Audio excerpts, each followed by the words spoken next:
should you be an Uber driver or an Uber passenger? It's the same platform, but you've got different goals, right? So if you use other people's audience, that's going to get you in front of new people, right? New leads, new customers. Just think if you were going on somebody else's stage, right? Somebody introduces you to their stage, or even, hey, I invite you to a barbecue, right? You come there, you meet my friends. That's a way to tap into new audiences. When you have your own platform, that's a great way to nurture current customers and current leads.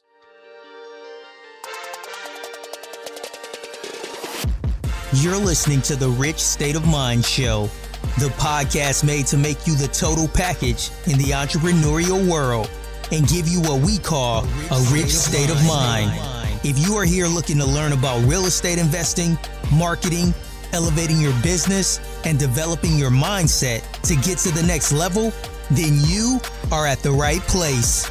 Stay tuned and be sure to join our community on richstateofmind.com. Now here's your host, Anthony Ritchie.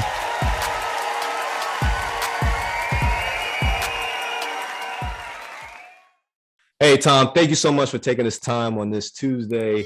I'm really excited about you being here because we get to talk about another piece of branching out your brand, getting some recognition in whatever space that you're trying to by being a podcast guest.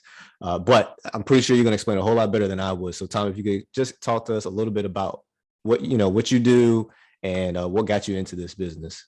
Well, thanks, Anthony. And, I believe that today people's biggest problem is obscurity, right? There's lots of people that you could help, a lot of people that would love to invest in what you're doing. The biggest problem is they don't know you exist. And, a lot of people talk about breaking through the noise. I think if we're honest, we're probably adding to the noise. And personally, I'd rather get in on the conversation that people are having, get introduced by somebody that they already know, like, and trust. And really, that's all we're doing with podcast interviews, getting in on those conversations. And so I've been doing this since 2015. I started in the Navy. I'm an engineer by heart, a marketer by training. And what we've really seen is that it's just a great way to tell your story, get that know, like, and trust, and start that discussion with people. And, be it in, we work with authors, coaches, speakers, investors, really, unless you're probably serving the hearing impaired, I think podcasts can work for you. So thank you for explaining that. I have a question. So usually people would ask, or you have one of your topics is OPP, other people's platforms, or versus other people's money. But my question is, why would somebody want to use other people's platform over their own platform? And I don't think it's an either or. Okay. I think about it like, should you be an Uber driver or an Uber passenger? It's the same platform, but you've got different goals, right? So if you use other people's audience, that's going to get you in front of new people, right? New leads, new customers. Just think if you were going on somebody else's stage, right? Somebody introduces you to their stage, or even, hey, I invite you to a barbecue, right? You come there, you meet my friends. That's a way to tap into new audiences. When you have your own platform, that's a great way to nurture current customers and current leads. So like what you're doing here. But the idea that if I build it, they will come, maybe that worked, 7 or 8 years ago in podcasting, but heck, there's 2.6 million podcasts now. So the idea that I'll just start my own podcast and everybody will listen to it, you know how that goes. There's a lot of work that goes into that. The data says the average podcast now gets 135 downloads per episode. And so I just have always looked at it as, maybe it's because I'm an engineer, maybe it's because I'm lazy, but I'm like, I'll leverage somebody else's audience because I can put less work in and get more return out of that. And I actually sometimes I feel more comfortable in other people's podcasts than my own. I have felt sometimes, depending on the topic. Like, when I get guests, I'm a guest on somebody's podcast for real estate investing. They ask me a particular question. I just want to go off the rails on everything I know about it. And then I'm like, whoa, okay. Yeah, I guess I do know a little something about what I'm doing here. And a little bit behind the curtain here. So right now, Anthony had to remember to record this after it's done. He's got to edit it, put it up there, all the rest of that. There's a lot of work that goes into that. And so, if you appreciate this, leave him a rating and review, right? I'll ask, he doesn't have to ask. But as a guest, you show up at the appointed time, you have the conversation and you leave. It's almost like, what's easier?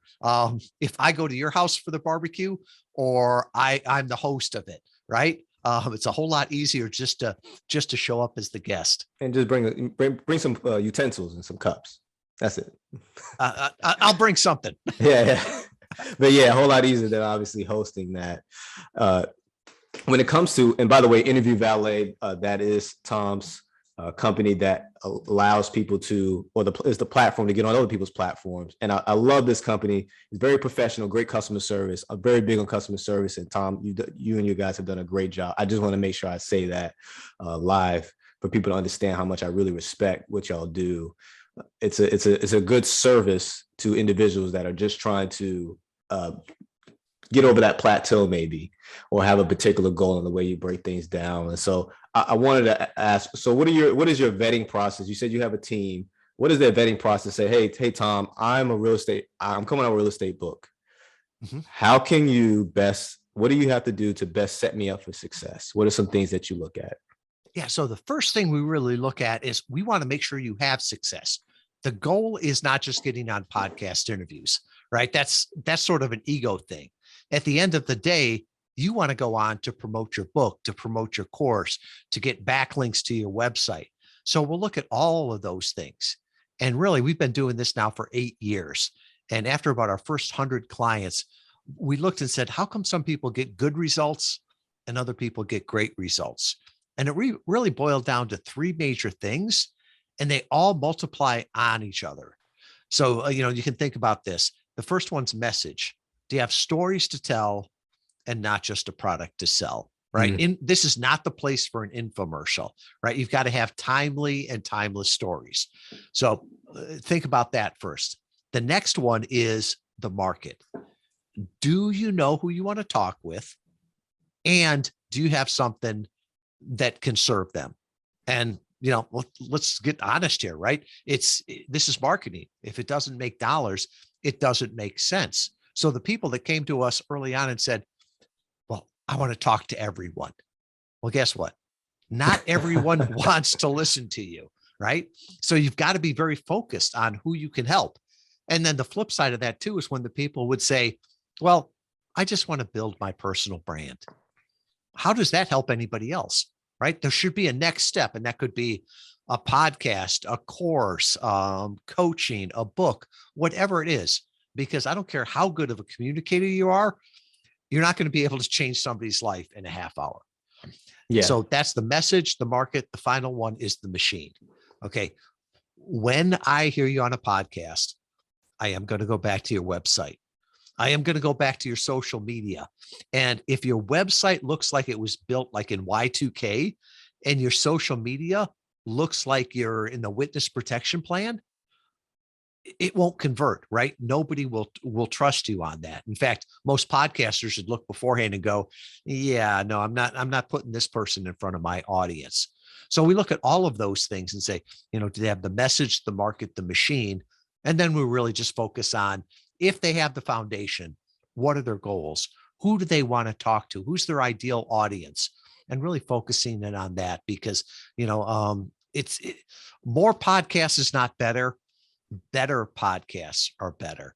And so we really focus with people on how you can find those podcasts and then have a system for each one to be able to drive real results from that. I love how you help them find their persona, pretty much is what you're helping them do. Identifying, okay, this demographic, this personality, this behavior, it's not, like you said, as broad as, well, I want to help people with my, or I want a personal brand. identify and focus in on what that persona is so that they can move forward and be effective. So that way they're not wasting their money or their time. Right. And not wasting the listener's time either. Right. Oh yeah. There's always the persona and also the negative persona. Right. And sometimes people come to us and say, well, I want to talk to entrepreneurs. Well, what does that mean? Right. Because somebody with an idea, no execution, and no money may be an entrepreneur, but so is Elon Musk and, Sir Richard Branson. So where in that spectrum do you want to go? Because once you can get more focused, then you can find better podcasts and you can add more value. Awesome. Thank you. Thank you for that. And I think this is something where I'm glad we spoke about it before we spoke about everything else, because I think before somebody even approaches you, they need to know that within themselves. Maybe not be able to articulate themselves very clearly, but at least give you enough idea to run with it. Like, this is my niche. This is my group of people I'm trying to talk to. And then we could kind of whittle it down to a more specific group to get the best conversion later down the road.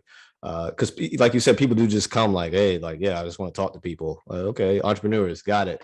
Entrepreneurs that want to do, have dog races in their backyard and they make money that way, or what? So yeah, that's pretty awesome. You talk about, all right, so we get on the podcast, cool. You talk about finding peace and clarity on the other side of an awkward 10-minute conversation. So what do you mean by that? Yeah, I think if we all just stick to our normal talking points, it's not that interesting, right? We want authentic conversations on podcasts. And there's Eric Weinheimer, who's the first blind man to summit Mount Everest. I love one of his quotes: "The world doesn't need more BS."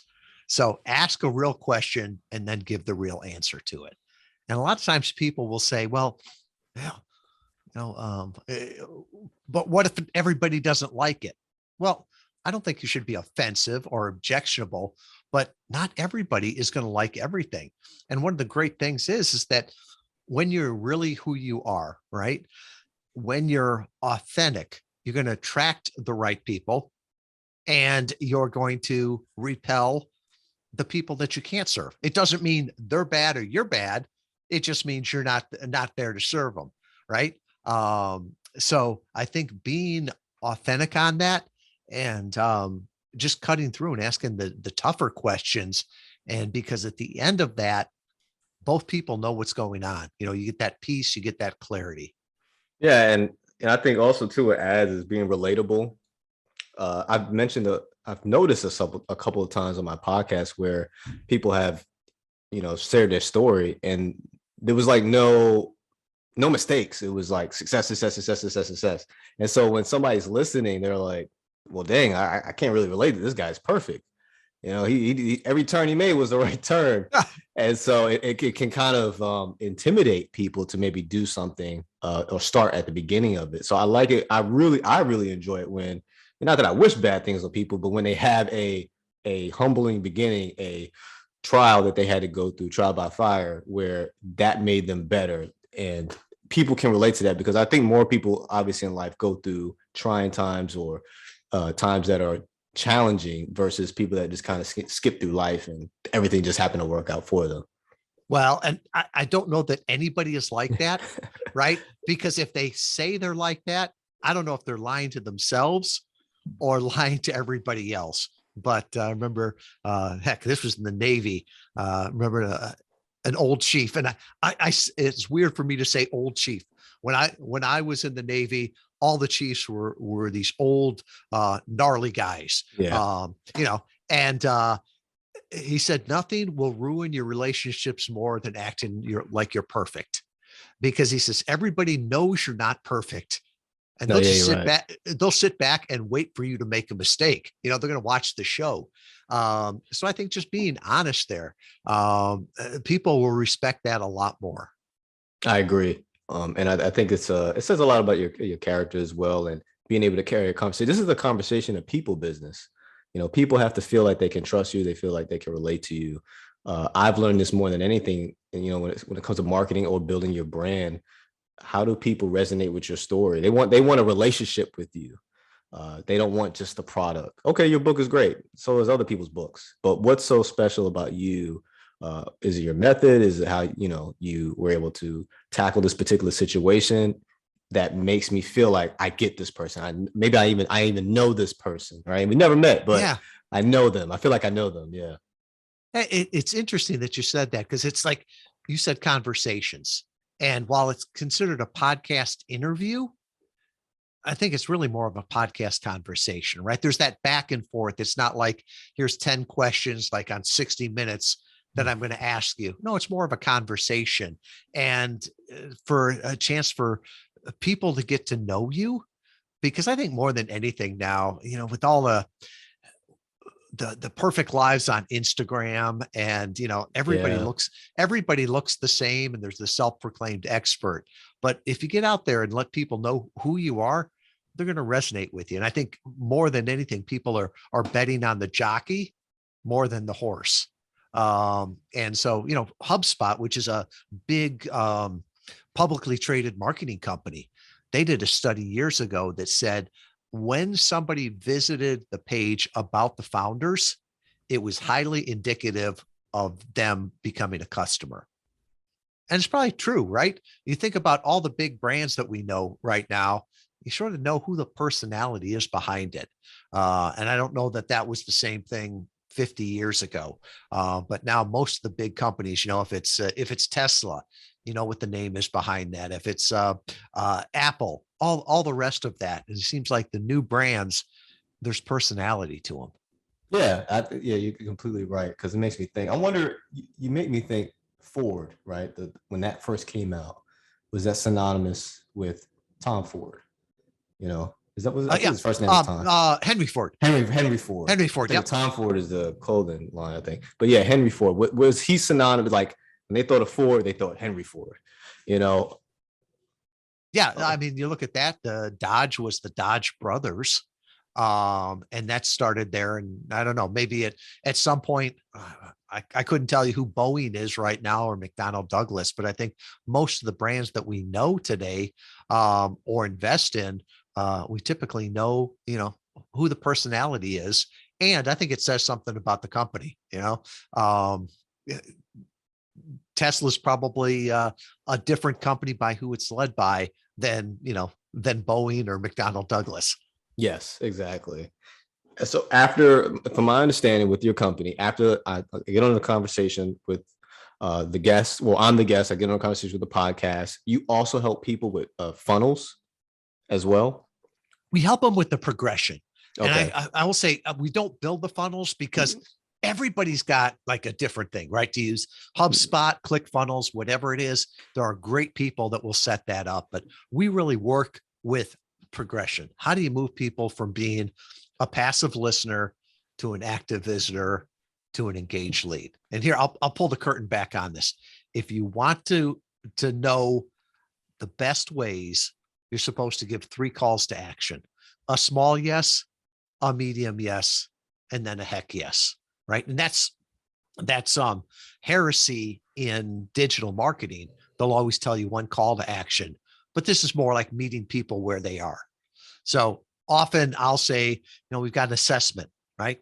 10 questions, answer the questions, and they'll tell you how podcast interview marketing will work for you.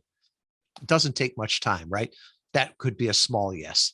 The medium yes, you know, I've got a book. I sell a lot on Google, but or on Amazon, I'd rather give them away. So that's always the medium yes. And then that heck yes is when somebody hears me and they're like, wow, I'd like to see how I could use that. Right? Well, let's jump on a discovery call. So meeting them where they are. And that's a great way to really continue that conversation after the recording. Have you felt like discovery calls were worth your time, or is it depending on how effective you are with your discovery calls, kind of closes the deal on that? Well, I think it's even goes before that. So setting the right tone for this, right? Okay. So at the very beginning, I said, we work with nonfiction authors, speakers, coaches, consultants, and brands. So if somebody heard that and they're like, oh, you know, I'm a stand-up comedian.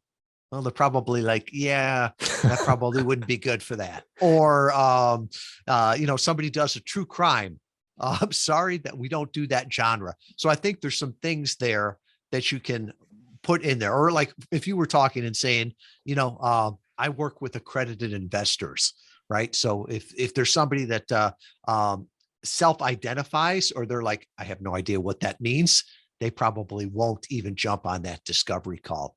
And it's amazing. You'd be amazed. By the time somebody actually wants to jump on a call, they've done a lot of research, gone around your website, and they typically know who you are and why they're there. That's comforting, because I take pride in my website.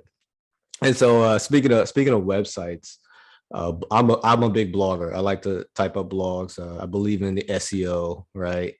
And so why do they convert 25 times more than blogs?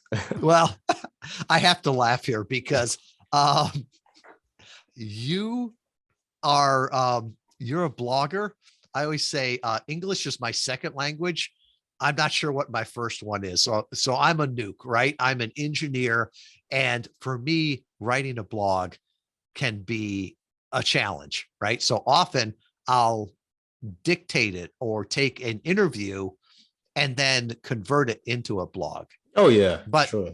So I don't know that it's one or the other, but one of the facts that we found out early on was that traffic from a podcast interview will convert 25 times better than traffic from a blog. And at first I looked at that and thought, that's crazy. That couldn't be. But if you think about it, if you read a blog, most blogs, about 1 to 2% will actually fill out a form afterwards. That's a good blog, right? With a podcast interview, you're seeing somebody that listens to the podcast interview, when they come to your site, will convert 25 to 50%. And it sort of makes sense, because if they have listened to you for 30 or 45 minutes, they've self-selected, right? They either love you or loathe you after that time. Yeah. And if they love you, their chances of converting, it's not cold traffic anymore. This is somebody that knows who you are. Especially after they've listened to a few of your episodes, because usually I find myself, I'll binge. I'll pick a podcast and I'll listen to about 5 episodes over the weekend straight up. That'll be the only podcast I focus on, because I'm usually looking for a particular topic I'm trying to get smart on. Yes. So I'll just listen to a bunch of their stuff, and I guess because I'm also a podcast, I'll always give them a great review. I just feel like the support is appropriate, but that's kind of how I operate. I'm not sure if that's how others, like, hey, this is the podcast I'm gonna focus on. I'll listen to a bunch of them. But I will say this: you have a point. After you listen to that first episode, you've made your decision of whether or not you're gonna listen to any others. So once you get them hooked, now you'll see, they listen to like 10 episodes, one. Oh, and by the time you get them on a discovery call, they're asking you about things that you're like, how did they know this? Well, they've been listening to you for, 5 or 10 hours. They know more about you than you do about them. And it's weird. It's not really a sales call. It is more of a discovery call where you're trying to decide, are they a good fit? Or are we good fit to work together? Because chances are they already think so. So you just need to find that out yourself too.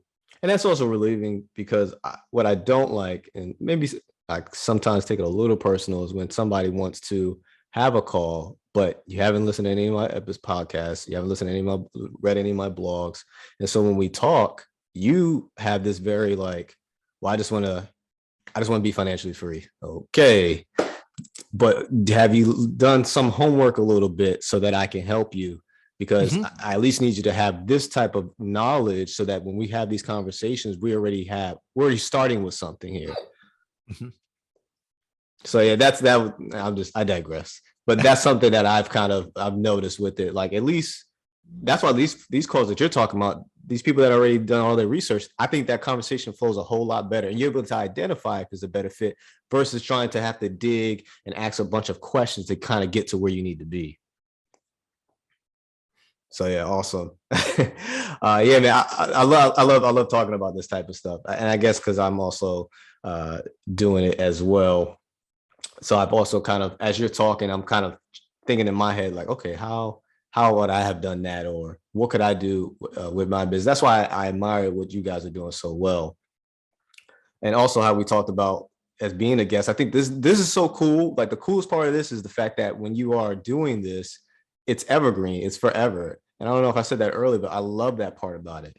Once you get on, somebody's podcast and you have those funnels, which great that y'all help people with that. This can be continuous.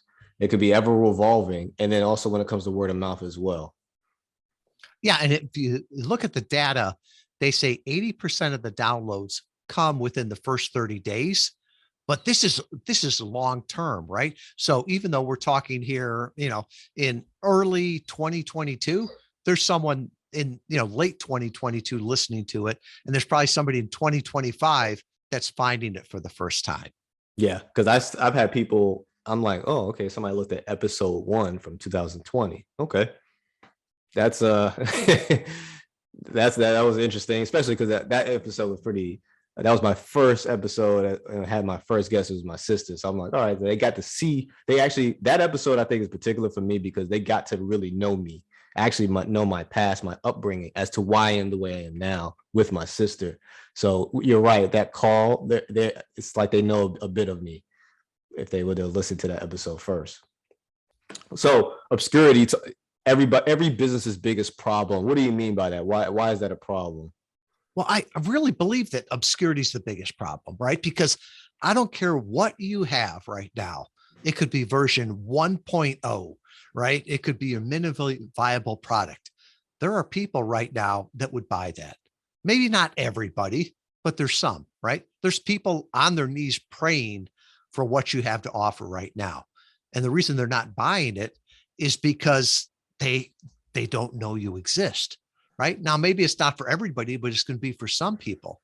And often I think of marketing, right, as like this store in the middle of the Mojave Desert, right? And they're saying, well, maybe we should change the font on this. Maybe it's a price issue.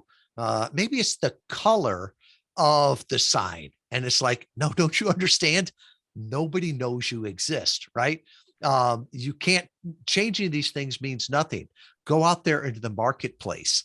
And the other thing too, is that when you go out in the marketplace, they'll give you feedback, right? Because you have an opinion, I have an opinion. You can hire consultants that have opinions, but it's the customers that have the answers, right? And they're voting with their time and their money. And they'll tell you what they love and what they loathe. And, you got to be smart enough to double down on what they love and stop doing what they loathe. So I think really getting out there, and an example that I always point to is early on we worked with this gentleman. He was an accountant in New York, and he almost got wiped out in 2008 because all of his customers were in Long Island and were brick and mortar. So he came to us and he said, "I want to have one business in every state, and I don't want any two businesses that are the same," right? So he just wanted to diversify. Okay. Well, we worked with them for, probably 3 or 4 months. And Anthony, all of a sudden he got on a dental podcast and we looked at the data. Man, he did good, right? And we pointed out to him and he's like, "Oh, I love dentists, right? They're recession proof. They've got good cash flow. They hire professionals." And I'm like, "Well, let's try dental podcasts for a while." And so I think the next 3 or 4 months, all he went on were dental podcasts. And now, fast forward a number of years, the vast majority of his customers are dentists, right? And he's even got his own dental podcast that focuses on the business side of it. So as we were talking before about personas and finding your ideal one, sometimes it's just getting out there into the market, and the market will tell you who you resonate best with. I didn't even know that existed, that particular niche or genre of podcast is dental. There is a niche for everything. In fact, you ever heard of pickleball? No, never heard of that before. All right. Well, pickleball, and I'm going to mess this up. It's like tennis, but much smaller. I had never heard of it. And somebody pointed out to me, they're like 12 pickleball podcasts. At least there was a couple of years ago when I looked at it. If you're a pickleball coach, if you have pickleball equipment, what are you going to do? You're going to advertise on a billboard? Are you going to advertise in, Facebook even? No, get on those 12 podcasts and you're going to reach all of the people that are, adamant and super fans of that. Clearly, because I've noticed smaller niches have very great loyalty. And so, yeah, if you want to get out about the pickleball, those 12 podcasts, I'm pretty sure they have some very loyal listeners, probably listeners that jump between all of them. I also like how you talked about just putting it out there. You changing the color is not going to all of a sudden attract a bunch of people. I had back in episode 16, I had my guest name was Crystal Holiday. And she said, she called it putting it out ugly. Like, it doesn't have to be perfect. Just put it out there and you will learn what you need to change along the way. But you being inside your own head, like, oh, let me change that. I need to add that. Well, you don't know all the way yet, in particular, what what your customers or your audience is going to like. But when you put it out there, they'll definitely tell you, especially if you ask, so that I'm glad you brought that up. I think some people get kind of stuck on perfecting something before it gets put out versus maybe getting some of that OJT, right? That on-the-job training. And it's that whole thing. If you're not embarrassed of the product, when you look back on it, probably you waited too long, right? The worst podcast that you're going to do will be your first one, right? Because you're learning each time. The probably the most the worst deal you ever do, maybe the least profitable. I hope it's the first one, right? After that, you should be learning each time and doing more things there as you get smarter. But if you don't do them, you're never going to get smarter. No, they call it analysis paralysis, and I've seen it happen to people. And then when they get out there, they're like, oh, okay, was it so bad? I made a couple of mistakes, but it didn't kill me. And I know what to do when I go out there and do it again. Well, thank you for calling it analysis paralysis and not saying nuking it out. That was the insult in the Navy. You'd have the guys that were running the nuclear power plant that would overthink things, right? Just make it easy. Just get it done. They still say that. They still say that. So yeah, it's definitely whoever came up with that phrase, it caught on throughout the whole Navy. So why would you say that digital marketing is destroying your business? I love digital marketing and I cringe with it at times. There's a great book out there by Bill Troy called Clicksand, How Digital Marketing is Ruining Your Business. And his point is that often we use digital marketing to insulate us from the customer as opposed to talking with them, right? Because it's very easy for me to sit in my office and get on the computer and design the website, design everything else with no feedback on it. And I might think it's doing great, but other people don't. So I've got no feedback. There's no conversation. There's no communication there. And at the end of the day, I believe marketing is starting a conversation with someone that could be an ideal customer. Now, back in the day, that meant, smaller groups of people. And now all of a sudden we got up to, digitally, and we're like, oh, now I can reach millions of people. Yeah, but are you communicating with them? Right? Or what's your conversion rate? Is if your conversion rate isn't good, you're not helping anybody. You're just adding to the noise there. And so I think often we get focused on the newest thing and forget about why we're doing it. And I'll give you an example. Years ago, my daughter's just graduated from college, but when she was in junior high, she came to me and she's like, Dad, you have to get on Instagram. I said, all right. Why? She said, because everybody is on Instagram. I'd heard of it, but never really played around with it. And I said, well, define everybody. And she says, well, me and all my friends. And at that point, it would have been creepy if I was on Instagram, right? My customers weren't on there. And I could have spent a whole lot of time building up an Instagram account. And, there was nobody on there that was going to be my customer. So it would have been wasting my time, hurting my business, but I would have been busy, right? I would have been felt like I was doing something as opposed to actually having conversations with ideal customers. So I always have to point that out. It does the technology, does the tools, do they support what we're doing? Do they support the strategy, or is it just a distraction? Yeah. So, and you make a great point, because maybe your customers are probably on LinkedIn or Facebook. And I don't know, if I'm if I do sell makeup products, my customers are probably on Instagram and TikTok. Mhm. Right. There's probably a lot of content about, people love, YouTube as well, right? The makeup tutorials, the hair tutorials, and then And, something like yours. I think that would be your and wheelhouse. yeah, and now we are on Instagram, right? But that's fast forwarding 8 or 10 years.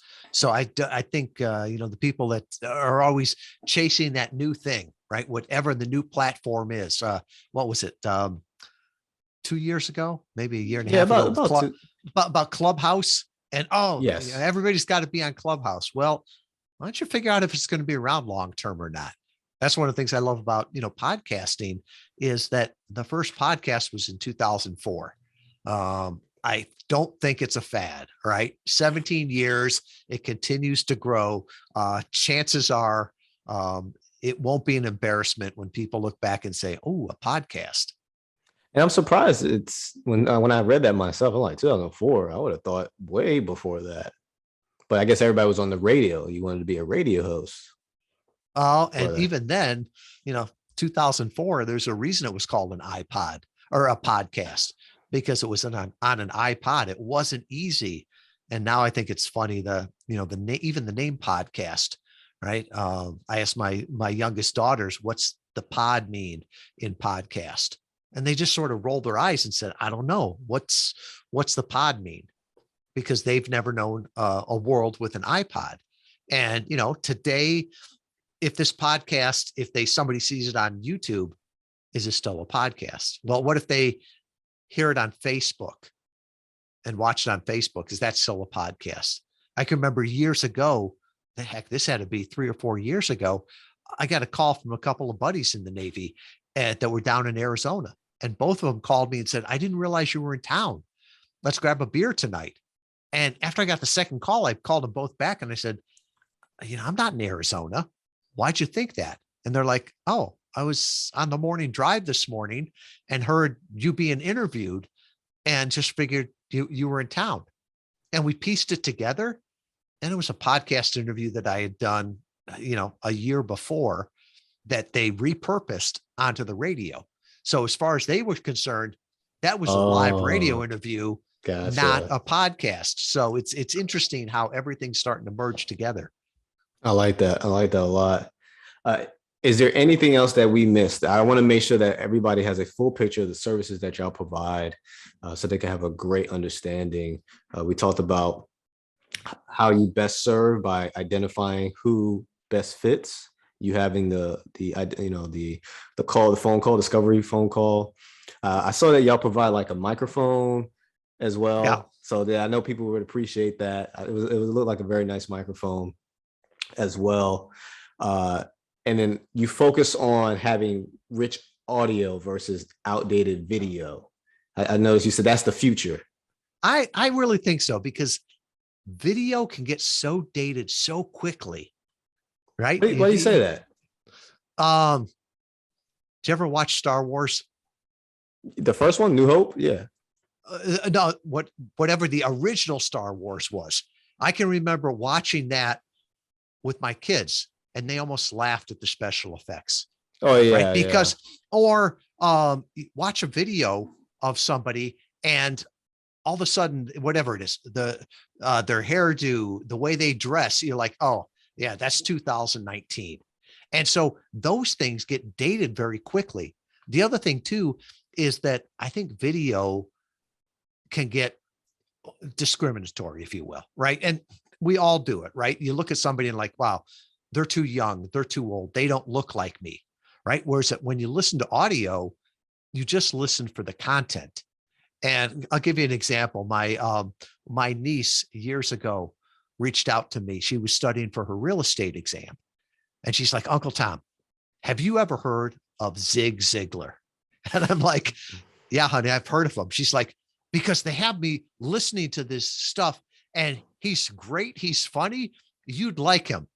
And I didn't have the guts to tell her, honey, Zig died years ago, or that was probably recorded before she was born. Right. Yeah. To her, it was interesting. It was funny. It was still good content.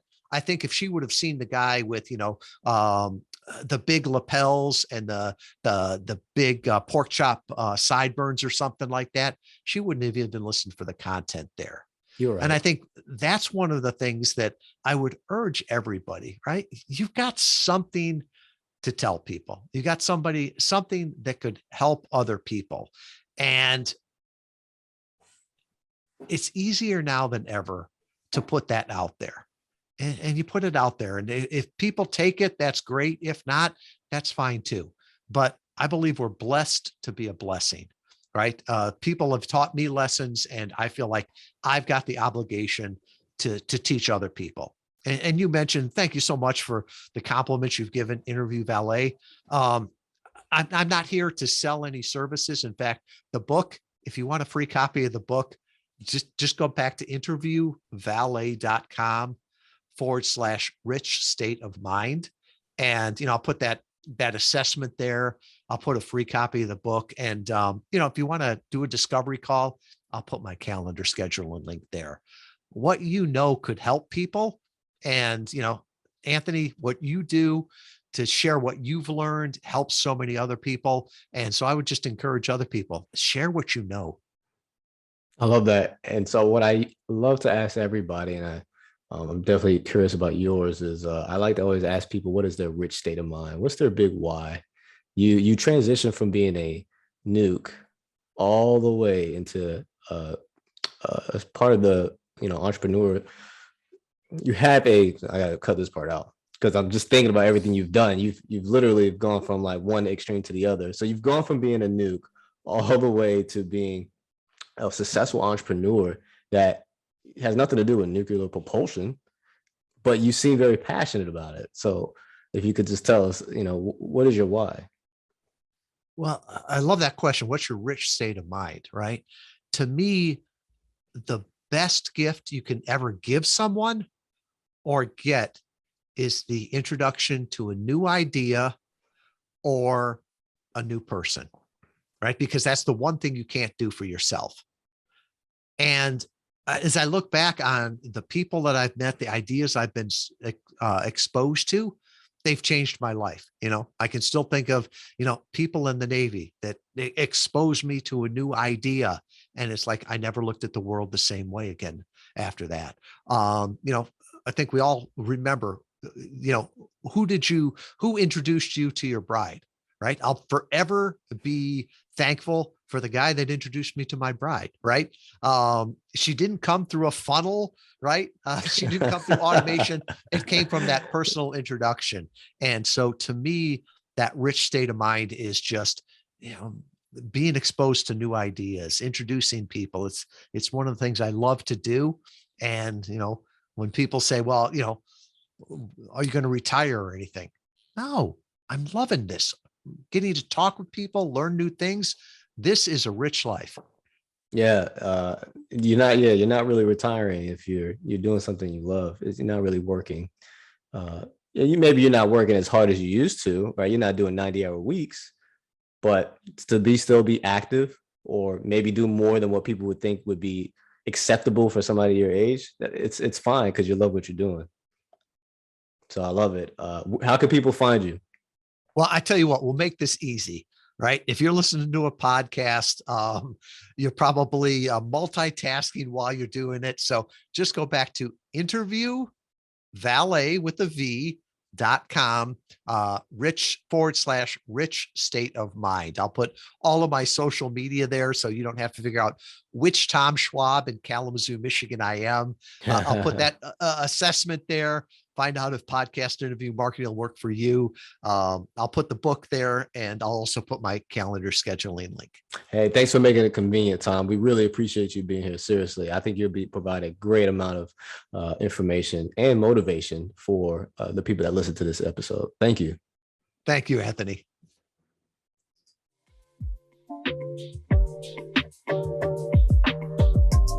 Thank you for sticking with us from the start of the episode. Please share our show with friends and family, visit our YouTube channel, and view more of our content on richstateofmind.com. See you next week on the Rich State of Mind Show.